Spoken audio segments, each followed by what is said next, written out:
नीलाञ्जनसमाभासं रविपुत्रं यमाग्रजं छायामार्तण्डसम्भूतं तं नमामि शनैश्चरम्.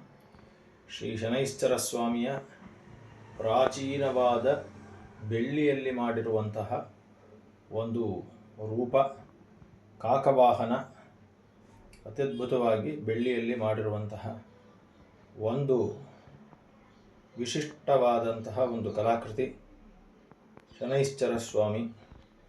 ಇದು ಬಂದು ಕೊಪ್ಪಲು ಅನ್ನುವಂತಹ ಜಾಗದಲ್ಲಿ, ಮೈಸೂರಲ್ಲಿ ಇರುವಂತಹ ಒಂದು ದೇವಸ್ಥಾನದಲ್ಲಿ ಇರುವಂತಹ ಒಂದು ಮೂರ್ತಿ ಇದು. ಈ ದೇವಸ್ಥಾನದ ಹೆಸರು ಬಂದು ಶ್ರೀ ಶನೈಶ್ಚರ ಸ್ವಾಮಿ ಶಕ್ತಿ ಶನೈಶ್ಚರ ಸ್ವಾಮಿ ದೇವಸ್ಥಾನ, KG ಕೊಪ್ಪಲ್, ಮೈಸೂರು. ಶ್ರೀಮತೆ ರಾಮಾನುಜಾಯ ನಮಃ.